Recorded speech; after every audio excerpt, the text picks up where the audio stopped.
Assalamualaikum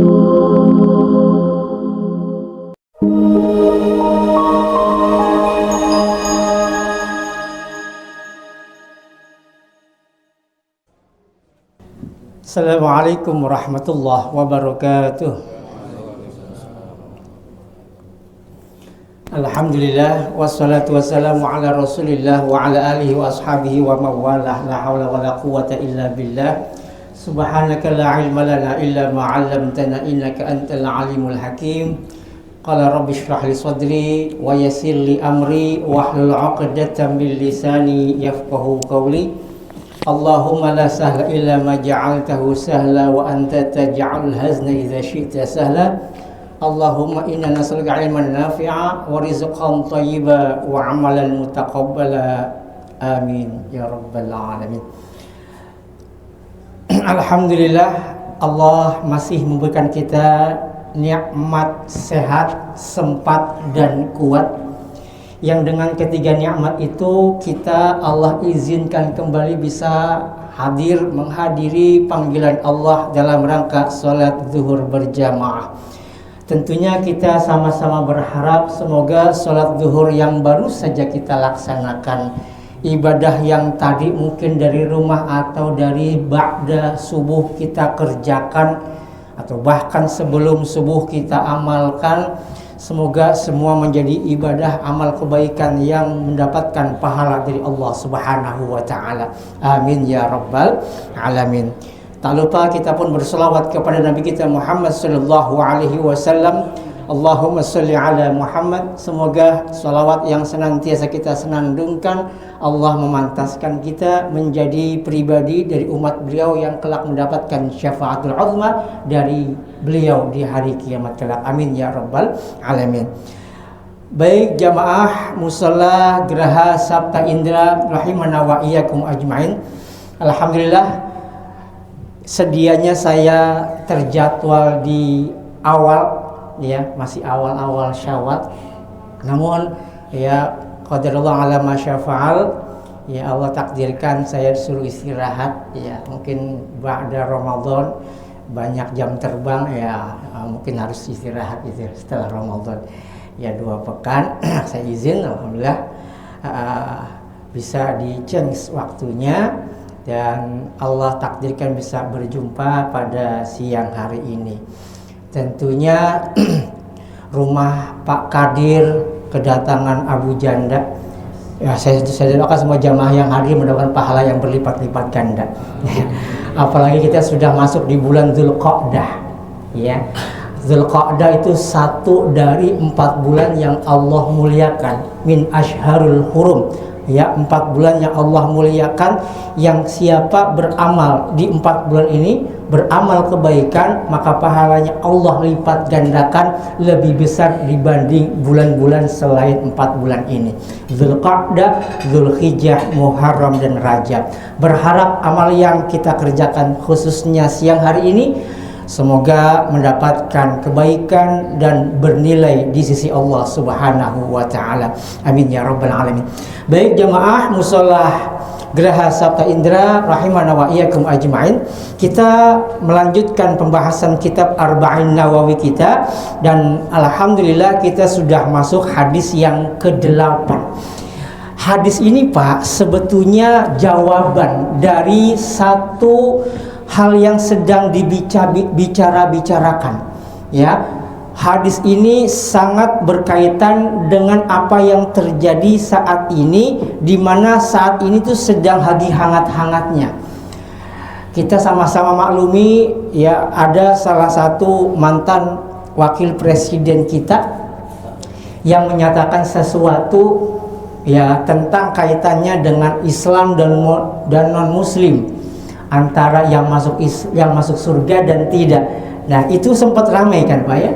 Sempat ramai di beberapa media dan menjadi sorotan pernyataan mantan wakil presiden kita, dan beliau juga merupakan ketua DMI, ya, Dewan Masjid Indonesia, yang tentunya sama-sama kita hormati. Dan ini menjadi perbincangan yang menjadi bola api. Dan alhamdulillah qadarullah wa masyafa'al, hadis ini ya ada kaitannya dengan apa yang menjadi perbincangan, hangatnya yang sedang dibincangkan. Hadis ini mengambil tema syahadat, salat, dan zakat. 3T ya. Ya, syahadat, salat, dan zakat. Tapi T-nya belakang. Nah, hadis ini diambil dari hadis yang mulia yang diriwayatkan oleh sahabat yang mulia Abdullah bin Umar, seorang sahabat Nabi radhiyallahu anhuma, putra sahabat Nabi, dan juga orang dari sekian banyak sahabat Nabi yang perbuatannya, amalannya persis banget dengan amalan yang dikerjakan Nabi. Saking persisnya ini Abdullah bin Umar radhiyallahu anhuma, beliau kalau berjalan Pak, itu jalannya napak kakinya itu disesuaikan dengan napak kaki yang pernah ditapaki oleh Rasulullah. Ini luar biasa. Kalau Nabi nginjak pas karpet yang warna merah itu injakan kanan, beliau tidak akan menginjak kiri. Pas banget. Hampir bisa dikatakan ini fotokopiannya amalan Nabi itu Abdullah bin Umar. Dan Abdullah bin Umar ini seringkali menjadi rujukannya Imam Syafi'i rahimahullahu ta'ala dalam memfatwakan beberapa hukum. Radhiyallahu anhum.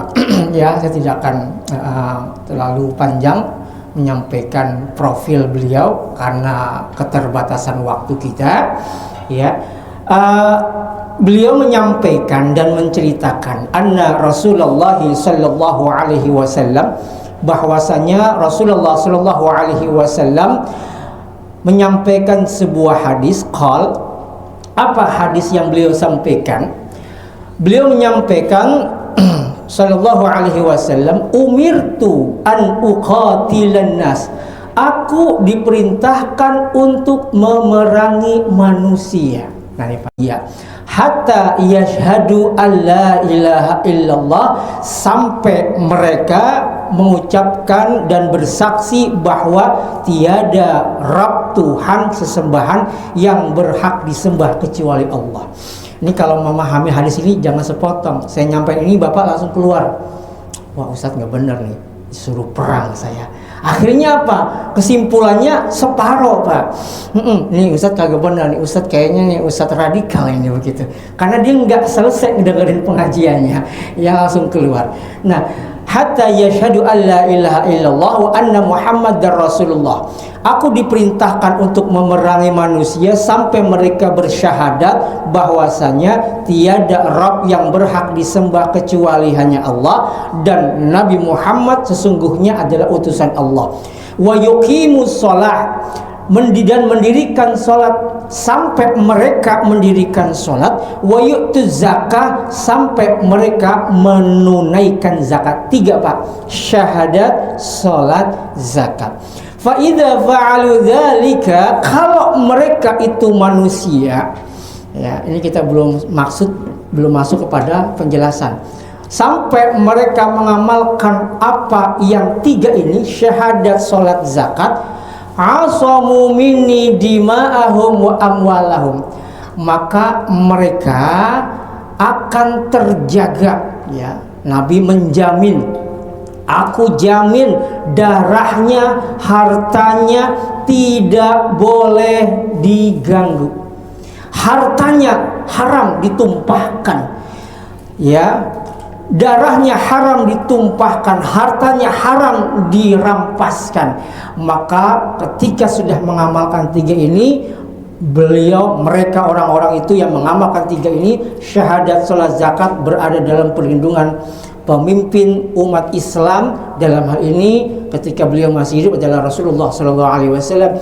Illa bihaqqil Islam, kecuali ya dengan hak Islam. Kalau ada ranah perbuatan yang mengharuskan dia sudah bersyahadat, sudah sholat, sudah zakat, tetapi melakukan pelanggaran-pelanggaran yang tentunya hak Islam akan menyatakan dia harus diperangi, maka diperangi.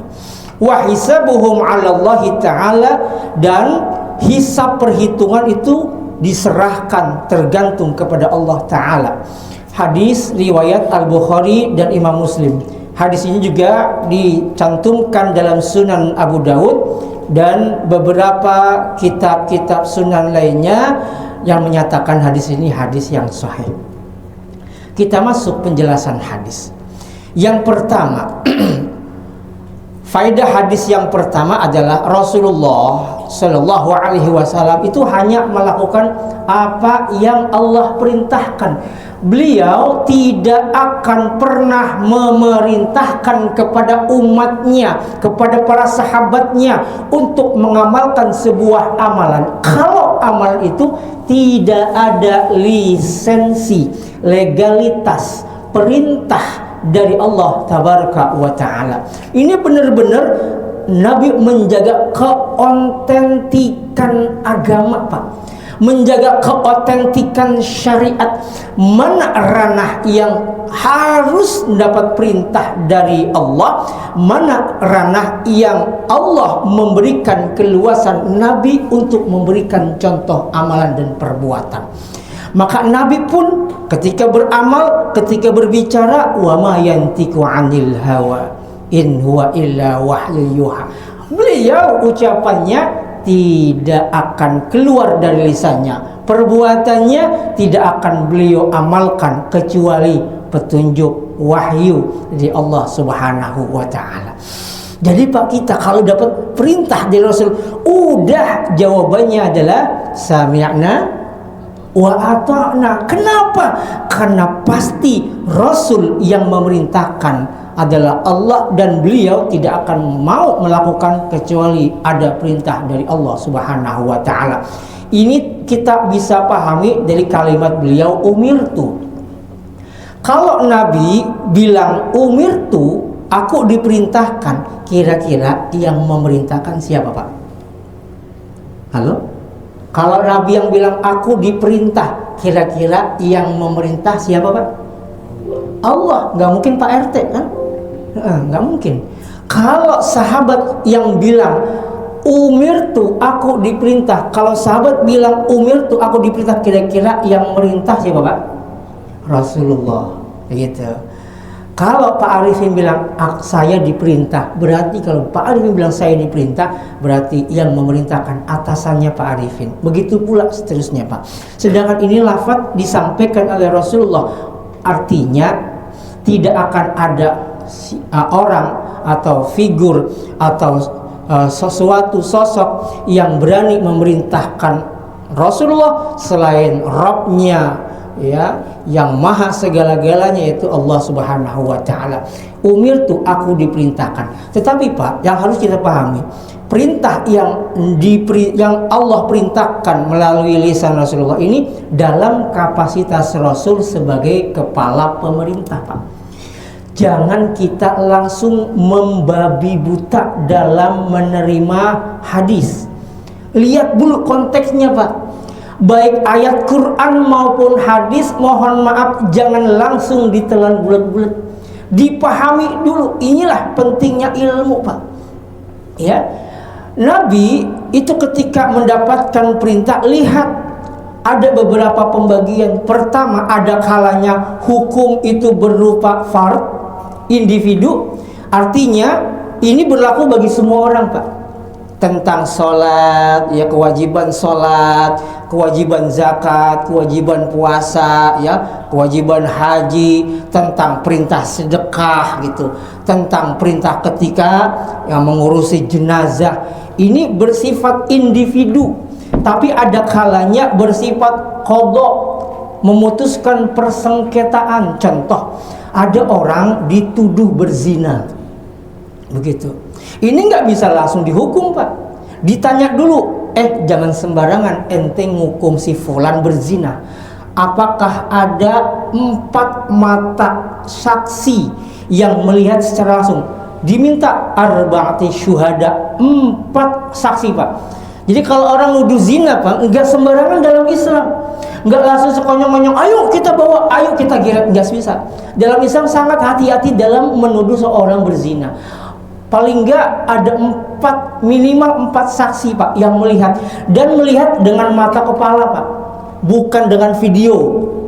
Lihat langsung, melihat apa? Mohon maaf, melihat langsung, bahasanya itu ya cincin dimasukkan ke dalam tangan, melihat dengan mata, enggak dari bukan dari gambar video, tapi melihat langsung. Kalau cuma 2 atau kurang, itu malah yang mendapatkan hukuman malah yang melapor Pak. Ya, hukum memutuskan persengketaan, ya, nah, itu qadha, ada kalanya seperti itu, ya. Hukum ketika ada orang membunuh, itu akan ditanya, ya, akan ditanya, dipanggil keluarganya, apakah rela keluarga Anda dibunuh. Kalau misalkan rela, ya, kalau misalkan rela, yaudah, berarti dalam hal ini, ya, kutiba alaikumul qisasu fil qatla, ya, dibunuh dengan tetap balasannya dengan dibunuh. Tapi kalau misalkan udah saya ikhlaskan, saya maafkan, udah berarti diganti dengan membayar diat, ya. Nah, membayar diat, ya, hukum bahas kehilangan seorang keluarga, dia harus mengeluarkan, yang membunuh harus mengeluarkan uang sejumlah beberapa rupiah. Nah, yang ketiga, hukum imamah, pemerintahan. Dalam hal ini Nabi mendapatkan perintah dari Allah itu dalam kapasitas beliau sebagai kepala pemerintah. Nggak boleh sembarangan Pak, nggak mentang-mentang aku diperintahkan memerangi langsung Pak, semua sembarang orang, tetangga, kampung itu langsung geruduk. Siapa yang belum bersahadat, nggak boleh Pak. Ini perintah dalam kapasitas Rasul sebagai pemerintah. Nah, kemudian lafaz yang kedua, an uqatila. Ini kalau kita lihat Pak, bukan berarti dimaknai membunuh Pak. Karena Pak, pemahaman orang-orang yang di luar sana, kaum-kaum, terutama kaum-kaum orientalis yang tidak suka dengan Islam, itu Islam mengajarkan tentang pembunuhan, mengajarkan umatnya untuk berperang, haus darah. Itu Pak yang digaung-gaungkan. Islam itu tersebar dengan pedang tuh Pak, Masya Allah. Padahal yang menyampaikan ya seorang yang berpeci hitam, seorang yang memiliki titel agama dan sebagainya. Tetapi karena dirasuki pemikirannya, akhirnya malah menjadikan agamanya sendiri tercoreng.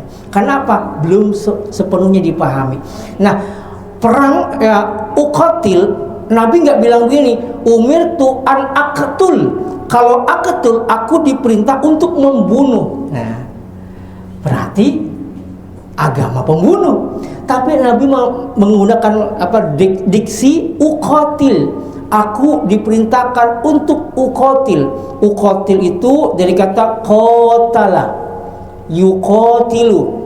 Ya, kalau dalam ilmu sharaf itu diambil dari kata af'ala, ya, af'ala, ya, af'ala yufailu, yang bermakna musyarakah, ya, musyarakah, ya.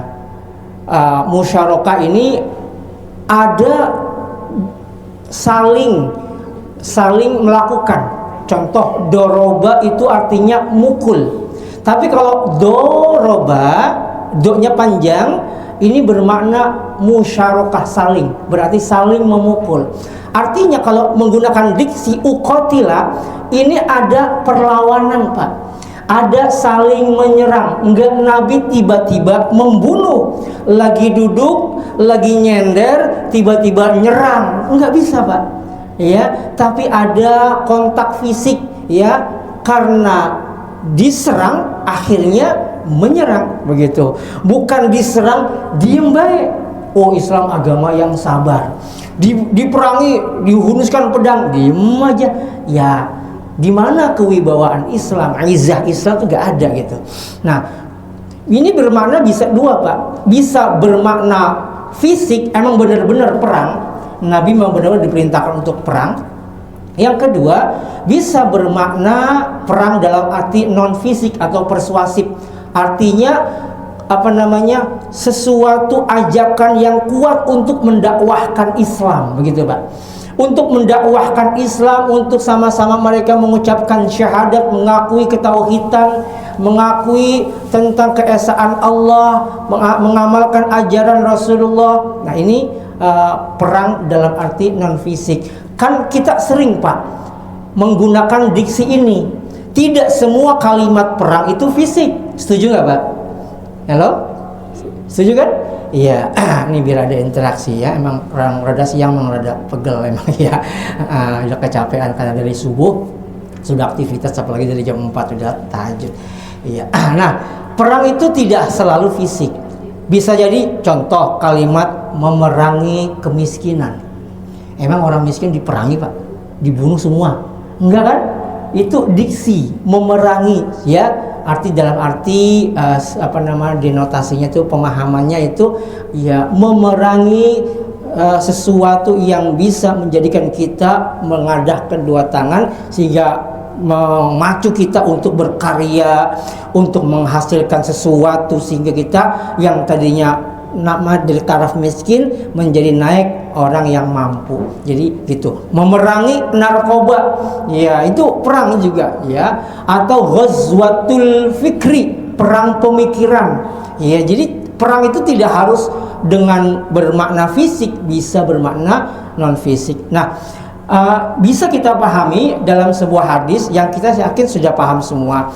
Ketika Nabi pernah berpesan, idza shalla ahadukum ila syai' yasturuhu minan nas, kalau seorang salat menghadap sesuatu yang dijadikan sebagai sutroh, fa arada ahadun ayyajtaza baina yadayhi, kalau kita lagi salat ini sutroh tembok ya, tiba-tiba ada orang lewat depan kita ya, maka kata Nabi falyadfa'hu, maka kalau bisa Pak, Nabi perintah halangi dia ya, coba cegah dia dengan tangan kita ya. Kalau kadang-kadang kita sudah cegah, orangnya nggak paham, kita cegah malah diajak salaman. Pernah nggak Pak? Saya pernah Pak begitu, saya ajak malah salaman dia lagi sholat suruh kenalan gitu kan. Falyadfa'u, cegah dengan tangan kita. Fa'in aba, kalau dia udah dicegah masih ngotot aja, masih pengen lewat, falyuqatilhu. Ayo Pak, kalau kita maknai bunuhlah, lagi sholat ngebunuh Pak. Sholat apaan sholat bisa ngebunuh? Mana ada orang sholat bawa pisau, bawa pedang ke rumah dulu. Mau tadi mana yang maksa lewat saya bawa pisau? Nggak mungkin. Falyuqatilhu. Imam Ibnu Hajar dalam syarahnya, kalau beliau memiliki kitab Fathul Bari, syarah Sahih Al-Bukhari, beliau mengatakan maksud dari falyuqatilhu adalah mencegah dengan kuat, lebih kuat dari cegahan pertama, begitu ya, lebih kuat lagi dengan cegahan. Misalkan tangan begini masih lewat, kencengin Pak, kencengin begitu. Ini maksudnya falyuqatilhu, tolaklah dengan keras begitu. Jadi kalimat yuqatil itu tidak harus identik dengan perang fisik ya. Contohnya hadis ini, nggak mungkin kita lagi sholat suruh perang, nggak mungkin Pak. Maka maksud Nabi itu menggunakan diksi yuqatil dalam arti tolaklah dengan lebih keras lagi. Fa innama huwa syaitan, karena dia itu setan ya. Jadi uqatil itu tidak harus maknanya itu perang, bisa jadi tindakan persuasif untuk lebih semangat lagi dalam mendakwahkan Islam. Seakan-akan saking semangatnya itu disamakan dengan orang yang berjihad, orang yang sedang berperang begitu. Nah, sekarang kita pahami kalimat nas. Umirtu an uqatilan nas, aku diperintahkan memerangi manusia. Sekarang manusia itu maksudnya apa? Apa manusia, semua manusia diperangi? Nah, ternyata tidak Pak. Inilah pentingnya ilmu ya. Nabi menggunakan diksi nas manusia itu tidak bermakna manusia secara umum. Ini bermakna al-amul ladzi yuradu bihil khas. Kalimatnya sifatnya umum tapi maksudnya khusus. Emang ada di Quran, ada Pak, di surat surah Ali Imran ya, Allah Subhanahu wa taala menggunakan lafaz nas, dua kalimat nas, tapi maknanya masing-masing berbeda. Allah berfirman, Al-Imran ayat 173, alladzina qala lahumun nas, dan orang-orang yang taat kepada Allah dan Rasulnya, Allah menggunakan kalimat nas, manusia. Ketika manusia berkata, padahal manusia itu bukan seluruh manusia. Ketika di saat itu maksud manusia itu adalah hanya orang-orang yang taat kepada Allah dan Rasulnya. Ini bilang begini, innan nasa qad jama'u lakum, sesungguhnya manusia itu sungguh telah mengepung kalian, berkumpul untuk menyerang kalian. Ini bukan berarti seluruh manusia semuanya, enggak. Jadi maksud di sini adalah manusia kafir Quraisy, non muslim kafir Quraisy yang sangat membenci Islam, yang ingin memusuhi Islam, yang ingin membunuh orang-orang muslim. Ini berkumpul untuk memerangi dan menyerang kaum muslimin ketika itu.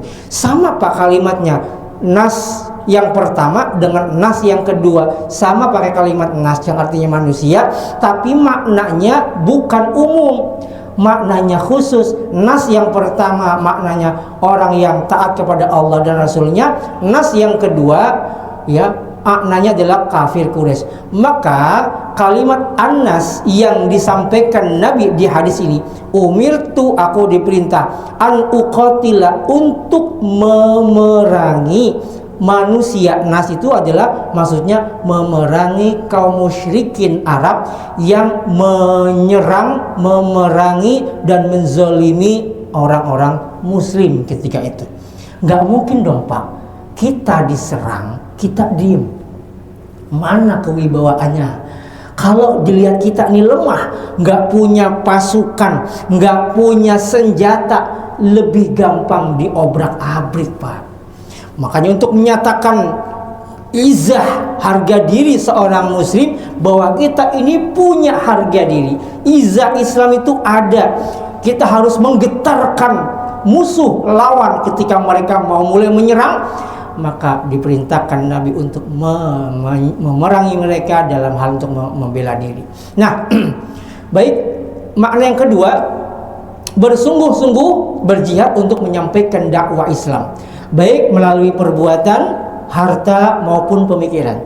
Jadi kita Pak, masing-masing kita sebetulnya ada kewajiban, keharusan untuk mendakwahkan Islam sesuai dengan kemampuan kita masing-masing. Bisa jadi Pak, dan para ulama mengatakan kita akan ditanya tentang umur kita, tentang amal kita, tentang harta kita, apa yang telah kita lakukan seumur hidup kita untuk Islam. Karena mungkin kita selama ini hanya memikirkan diri kita, padahal kita masuk makhluk sosial, bukan hanya tentang saya, tapi bagaimana tentang kita. Ya, Islam mengajarkan kita ketika sholat Allahu Akbar dimulai dengan takbir, tapi diakhiri dengan salam ke kanan dan ke kiri. Ini menunjukkan kita harus punya perhatian kepada orang-orang yang di sekitar kita, termasuk dalam mendakwahkan Islam. Mendakwahkan Islam itu bukan hanya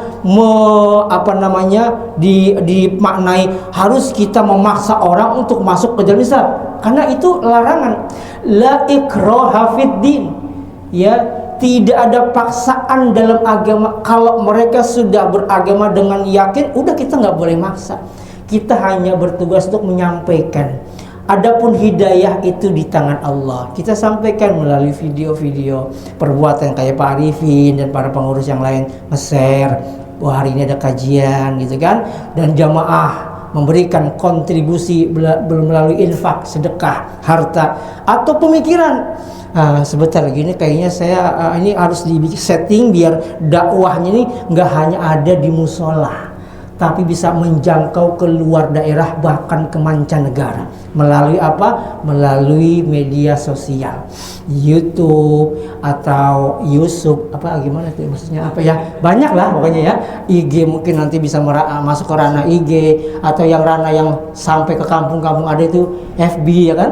Itu kan sampai ke ranah-ranah kampung juga masuk itu. Ini nggak apa-apa, karena itu dakwah, pemikiran ya, perbuatan, harta, pemikiran. Kita harus punya andil Pak terhadap Islam. Apa yang Bapak telah lakukan untuk Islam gitu loh Pak. Apa yang telah Bapak lakukan?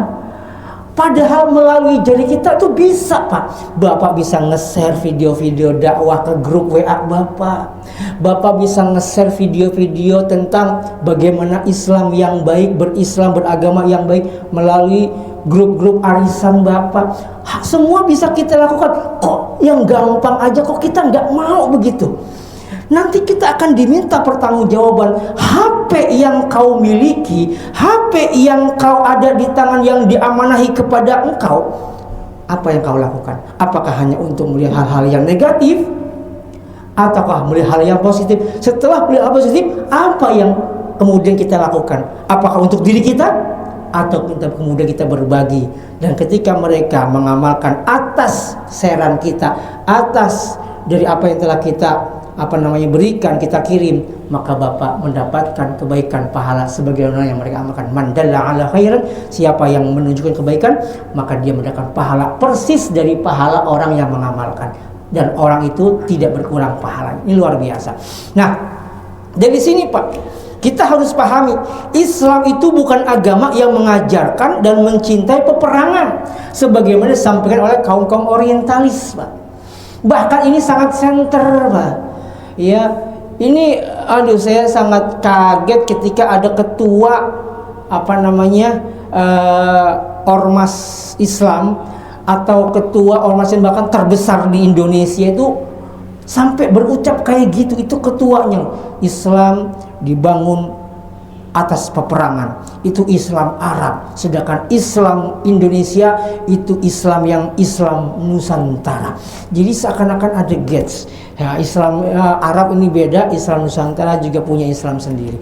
Nah, ini sebetulnya hal yang harus kita luruskan ya, karena beranggapan Islamnya Arab itu dibangun di atas pedang. Nah ini Pak, karena gambarnya juga benderanya gambar pedang gitu kan. Gimana? Oh bukan, karena pedangnya di sana. Enggak ya. Iya.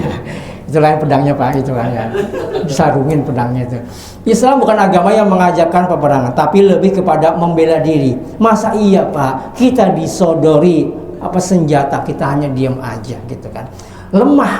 Kalau kita lemah, mereka lebih mudah untuk ngacak-ngacak Pak. Makanya kita lihat Pak, kenapa sampai ada kejadian di Palestina tidak berkesudahan, sampai melebar ke daerah India Pak. Islam di India sedang mengalami pelecehan, sedang mengalami penistaan tanpa ada hukum bagi mereka yang melecehkan dan menistakan orang-orang Islam di sana Pak.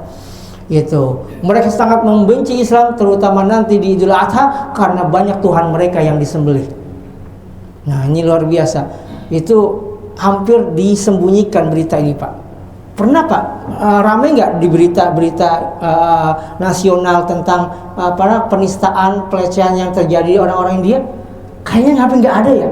Yang masuk ke tangan kita tuh melalui medsos Pak. Ini luar biasa. Ini hampir disembunyikan, Masya Allah. Belum lagi Pak yang ada di Rohingya, belum lagi ada yang di tempat-tempat lain, yang ada mungkin di Cina dan sebagainya. Kita nggak tahu, wallah alam. Karena sempat ada berita seperti itu.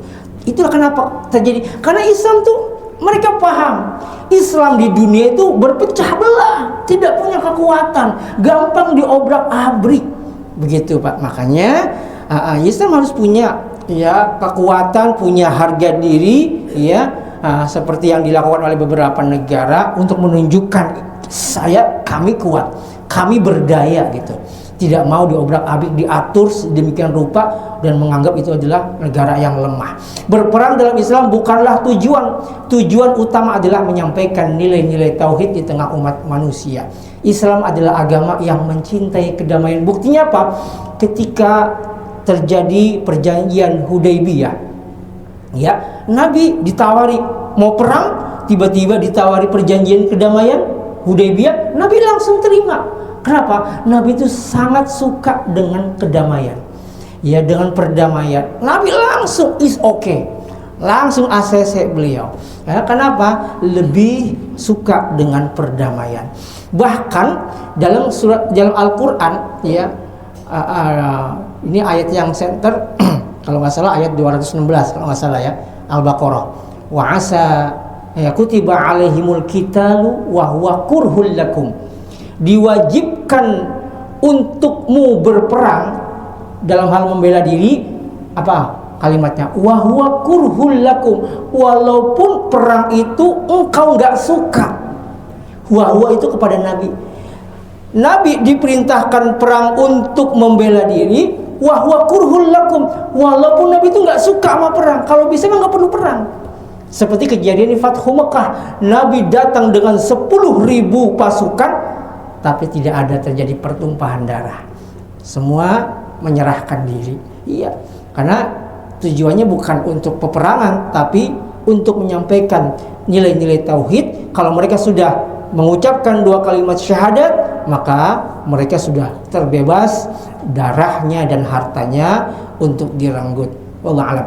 Kemudian berikutnya, adapun perang yang terjadi dalam Islam adalah pertama untuk mencegah kezaliman dan menghadapi permusuhan. Nggak mungkin dong kita diserang kita cuman cicing wae, ya kan? Ngopi, Pak, udah tahu serang Pak, ini bentar lagi pasukan udah 1 kilometer datang, masih ngopi, makan nasi uduk diem, nggak mungkin Pak. Mau kita mau harus siap senjata gitu kan, karena mereka sudah mulai menyerang. Ya, apalagi jangan sampai kalau ini terjadi maka manusia muslim banyak yang terjajah.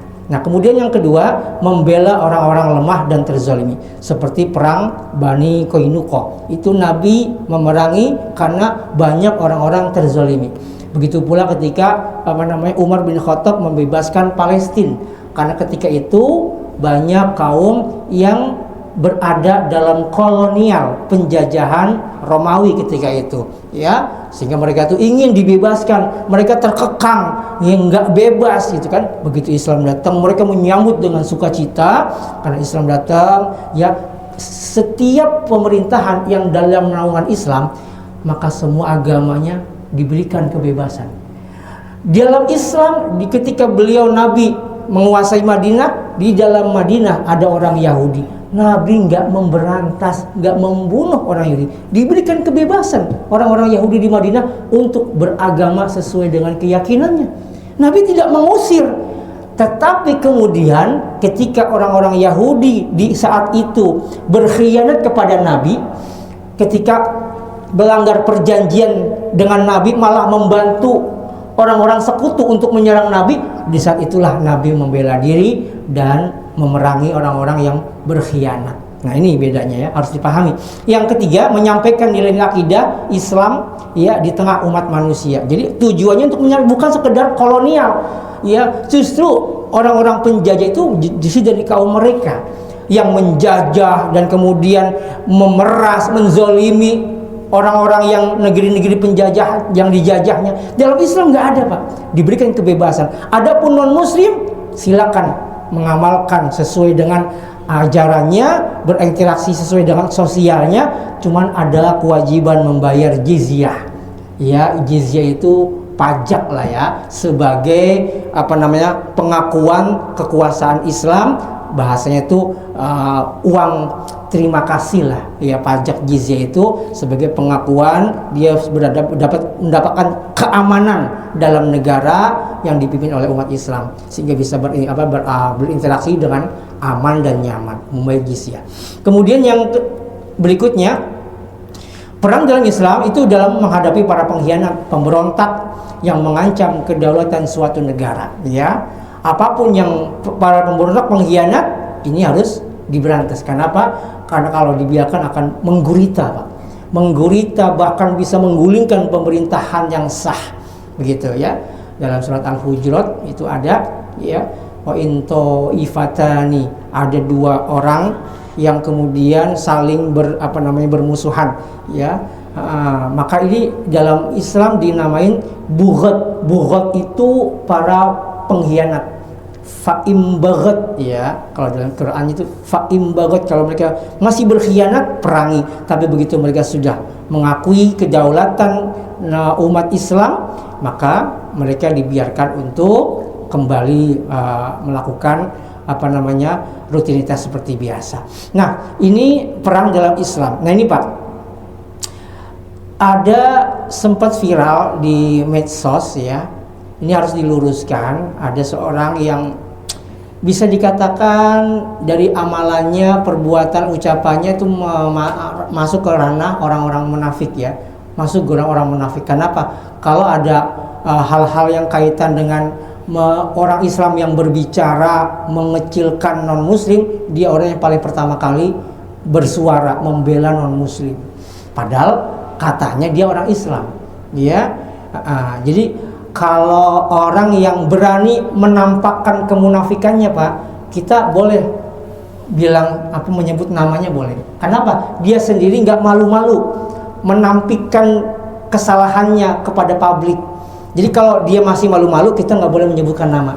Tapi kalau dia terang-terangan gitu kan, bahkan di medsos, bahkan di shooting, wah gitu kan, nah kita boleh menyebut nama. Ya, cuma saya nggak sebut namanya, saya hanya sebut inisialnya aja. Ya, inisialnya Abu Janda, itu inisialnya yang Abu Janda. Ini inisial gitu kan. Jadi boleh ya.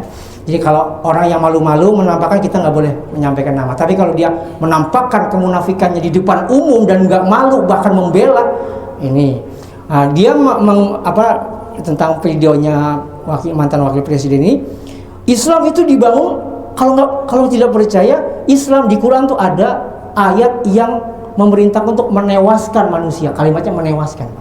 Dia mengambil 3 ayat ini. Pertama surat Muhammad, فَإِذَا لَقِيتُمُ الَّذِينَ كَفَرُوا فَضْرِبُوا الرِّقَابَ. Kalau kamu bertemu di medan perang dengan orang-orang kafir, tebaslah batang mereka. Islam serem banget, Pak. Serem. Ketemu tebas. Waduh, serem nih Islam. Nah, gitu. Ini kalimatnya seakan-akan seperti itu. Kemudian ayat yang kedua yang diambil, dia dicuplik di video itu adalah surah At-Taubah ayat 5. فَإِذَنْ سَلَخَ الْأَشْهُرُ الْحُرُمُ فَقَتُلُوا الْمُشْرِكِينَ حَيْثُ وَجَدتُّمُوهُمْ وَخُذُوهُمْ وَاحْصُرُوهُمْ وَاقْعُدُوا لَهُمْ كُلَّ مَرْصَدٍ. Kalau sudah lewat bulan haram yang 4, karena orang-orang Arab sepakat dalam 4 bulan, Zulqa'dah, Zulhijjah, Muharram dan Rajab tidak boleh berperang. Tapi kalau sudah lewat, maka perangilah orang-orang musyrik, bunuhlah orang musyrik di mana saja kamu temui, tangkap, kepung, dan awasi di setiap tempat pengintaian. Serem. Nah, ayat berikutnya Al-Baqarah 191. Waqtuluhum haitsu saqiftumuhum. Bunuhlah mereka yang memerangi kamu dimanapun kamu jumpai. Ya. Dan berikutnya. Nah, sebetulnya ayat ini jangan kita pahami sepotong. Salah satunya soal Al-Baqarah ayat 191. Ini ayat ini ada berkaitan dengan ayat sebelumnya, ayat 190. Apa Allah berfirman? Wa qatilu fi sabilillahi alladhina yuqatilunakum wa la ta'dalu. Perangilah di jalan Allah orang-orang yang memerangi kamu. Jadi kita memerangi orang yang memerangi kita. Dan kita dilarang memerangi orang-orang yang tidak memerangi kita. Begitu. Jadi kita itu memerangi dalam rangka membela diri, begitu. Ya. Tapi wala ta'tadu, jangan melampaui batas. Kenapa? Karena banyak di luar sana yang rakyat sipil jadi korban, wanita, anak-anak jadi korban. Ya, dalam Islam dilarang membunuh anak-anak, dilarang membunuh wanita, kaum lemah. Itu dilarang dalam Islam. Ya, bahkan ketika berperang sekalipun. Ini larangan dalam Islam. Jadi ini dalam rangka dalam medan peperangan. Nggak mungkin kita dalam peperangan ada musuh, orang-orang kita, teman-teman muslim ditebas lehernya, kita diam aja. Iya monggo Pak, monggo. Nggak mungkin. Kita pun harus menebas. Apalagi mereka yang menghalangi dakwah Islam. Ya, wallahu a'lam. Kemudian yang ketiga, syahadat menjaga jiwa dan harta. Ya, ini tertera dalam hadis Usamah bin Zaid. Ketika berperang ada seorang musuh banyak membunuh, membabat orang Islam sehingga diincar nama Usamah bin Zaid, dan ketika akan dihunus itu musuh ngucapin asyhadu alla ilaha illallah, aku bersaksi tidak ada Tuhan selain Allah. Apa kata Usamah? Kamu mah untuk membela diri doang gitu kan, khaufan minas silah, takut karena pedang, langsung ditebas. Beritanya sampai ke Nabi marah. Nabi bilang, afala gitu kan, aqala la ilaha illallah wa qataltah. Engkau membunuh orang yang sudah mengucapkan kalimat la ilaha illallah. Apa jawaban Usamah? Innama qalaha khaufan minasilah. Dia mengucapin kan cuma takut sama pedang. Gitu. Apa kata Nabi? Afala syaqaqta an qalbi. Emang kamu udah belah dadanya? Tahu enggak? Dia mengucapin itu benar-benar takut pedang, emang dari hatinya.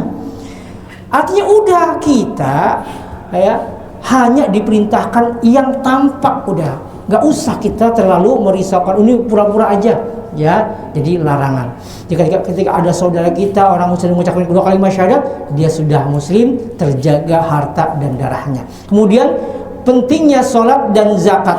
Sholat merupakan ibadah yang menambahi posisi paling penting, hak badan, sampai orang tidak mampu berdiri duduk, tidak mampu duduk tiduran, berbaring dengan isyarat, menunjukkan pentingnya sholat dalam Islam. Begitu pula zakat. Kenapa? Sampai yang sangat senter, ada seorang sahabat Nabi, pengganti kekhalifahan Nabi, Abu Bakar Siddiq radhiyallahu, orang yang paling lemah lembut, Pak. Kalau baca Quran sering nangis. Tapi ternyata di balik kelemah lembutan beliau, ada ketika beliau menjadi khalifah, ada orang yang tidak mau membayar zakat. Beliau dengan tegas mengatakan, wallahi la aqtulanna man farraqa bainas salah waz zakat. Demi Allah, saya akan memerangi orang yang memisahkan antara sholat dengan zakat. Sholat selalu bergandengan dengan zakat. Aqimus sholat wa atuz zakah. Ya, wa zakatu hakul mal. Zakat itu adalah haknya harta. Jadi saking pentingnya zakat sampai Abu Bakar pun memerangi orang yang tidak mengeluarkan zakat. Lalu bagaimana dengan puasa? Kan rukun Islam ya sudah ada 5 ya. Nah, adapun puasa, orang yang tidak puasa tidak boleh diperangi karena cukup dipenjara ya. Dalam hukum Islam cukup dipenjara atau tidak diberi makan itu dalam hukum Islam. Adapun haji, manistata'a ilaihi sabila, hanya bagi orang-orang yang mampu ya. Nah, itu kemudian yang kelima, Islam itu berkaitan dengan keyakinan perbuatan ya, artinya bukan hanya mengaku Islam tapi tidak ada amal perbuatan. Walladzina amanu wa amilus sholihat, bukti dari perbuatan, keyakinan dengan syahadat, perbuatan dengan sholat dan zakat. Dan yang keenam, ini nanti akan kita bahas di hadis ke nomor 14 tentang bolehnya membunuh seorang muslim ya. Disebutkan di situ sekelumit, orang yang sudah menikah tiba-tiba dia berzina, membunuh tanpa hak, murtad, itu berhak ditumpahkan darahnya. Tapi yang menumpahkan ini harus pemerintah, tidak boleh warga, tidak boleh tetangganya. Ini haram ya. Dan terakhir, semua tidak luput dari pengadilan Allah. Hati kita akan Allah adili, perbuatan kita akan Allah adili, termasuk hati kita. Udah, kita hanya menghukumi yang tampak. Bapak nggak sholat, bapak mendapatkan hukuman. Bapak nggak zakat, mendapatkan hukuman dari pemerintah. Adapun hatinya itu diserahkan kepada Allah. Nahnu nahkumu bidzahir wallahu yatawalla sarair. Kita hanya dihukumi yang tampak, Allah yang menghukumi sesuatu yang tak tampak. Wallahu a'lam bishawab. Ini yang dapat Al-Fakir sampaikan. Berhubung waktu juga ya sudah tidak mengizinkan, semoga apa yang disampaikan bisa kita pahami bersama. Adapun nanti pertanyaan, nanti kita bisa sambung ketika beramah tamah.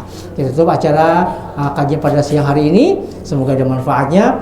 Kepada Allah kita beristighfar, kepada jamaah kita mohon dibuka pintu maaf yang seikhlas-ikhlasnya. Wallahumma subhanakallahumma wa bihamdika asyhadu an la ilaha illa anta astaghfiruka wa atubu ilaik. Wassalamualaikum warahmatullahi wabarakatuh.